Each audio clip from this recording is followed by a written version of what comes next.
people make the mistake of, like I said, thinking Jamar Howard was the only guy, and that was a big mistake, right? We have a very nice running back room, a deep running back room. We got 3 guys on that offensive line who are all Meac selections. One of them, who according to the Blue Bloods is a top 10, top 5 offensive lineman in the country. Let's run the football.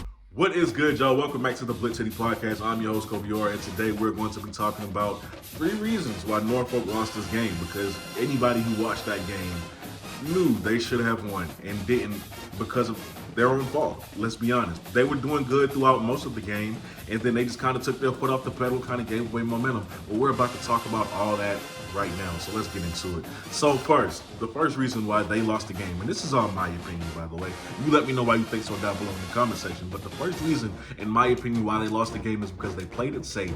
They gave away momentum. I fully believe that Odoms went into this game not expecting to be this close with FAMU. Like, I really think he went into that game and he didn't expect the game to turn out the way that it did, especially not that early. He didn't expect that. So now you go into a game and you're not expecting to be dominating like this. You're not expecting to be up this early. Your mind is racing because you don't want to blow that lead. Here comes a whole new set of pressures that you got in your head now. You don't want to blow that lead. You're on national television. You didn't expect this. You got to keep this up. You got to keep being creative. You got to keep being productive. You got to keep the momentum. And he didn't do it.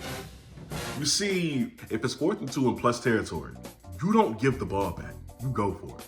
Plenty of times Norfolk could have went for it in this game. And had they been successful, which I really believe they would have been, they would not have had to even decide whether to go for 2 towards the end. Had they been successful earlier on, had they been aggressive earlier on throughout the game, they wouldn't have had to do it late in the game when they only had 1 timeout left, but he did.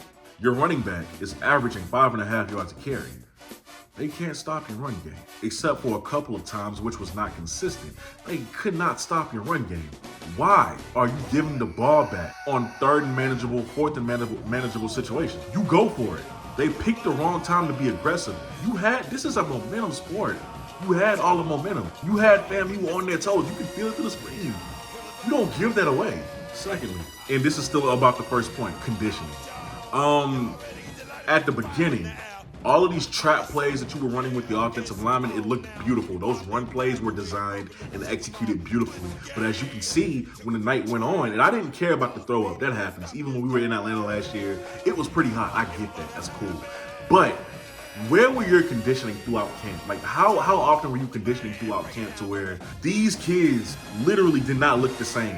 And yes, fatigue happens, you get tired, but the fact that these kids were, if you were to compare how they ran in the first half versus the second half, as far as how those linemen moved, they still did good, but it wasn't as good. There was a drop-off. Bigger than expected. There was a drop-off. The conditioning just wasn't up to par for those linemen. Which brings me to my second point. You failed to set up the pass.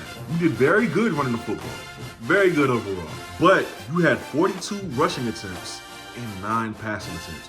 You didn't even pass the ball a double-digit amount of times. You passed it 9 times. In this game, there was so many times where you could have set up the pass. You could have set up FAMU because you were running it so well. You were running it so well. Kevin King had 14 attempts, 196 yards. He averaged 10.5 yards per carry and had 2 touchdowns on the ground. FAMU is concerned about stopping him. They can't stop him. You were running the ball every single play. We knew what was coming and they couldn't stop it. So even on 3rd and manageable and 4th and manageable situations, guess what I'm gonna do? Because you gotta mix it up just a little bit. I'm gonna hit you with a quick slant at least. A little quick play action, maybe just a little quick slant, something easy to move the chains, but you didn't do it. You didn't do it when you should have. Now, yeah, you had 145 yards passing in the game, I believe, but that was because of some big time plays made by both of your receivers, Jaquez Jones and Cameron Thomas, with the 41 and 49 yard reception. Nobody said that you had to wait and let a big play develop, and you didn't have to do all that. Just a quick slant here, a quick slant there, just a little gimme play. Take what they give you. Which brings me to my final point. Defensively, you failed to stop Jamari Guess. It was clear. As much as people want to give Daniel Richardson credit, and yes, he did play well, he did correct his mistakes, I still need to see more from him. You know why?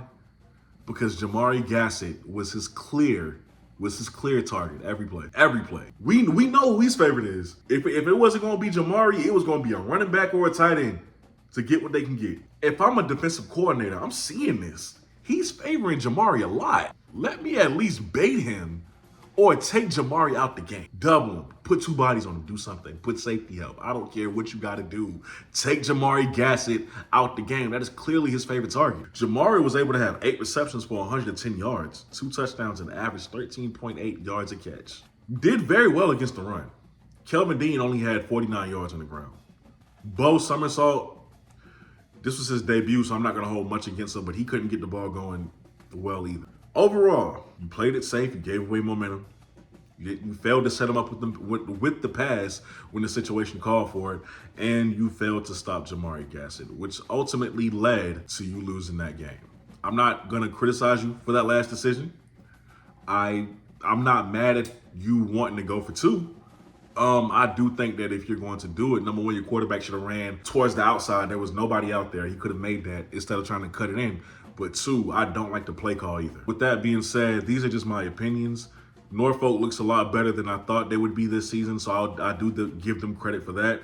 These are just my takeaways from the game last night from Norfolk. Let me know what you think down below in the comment section. Until next week.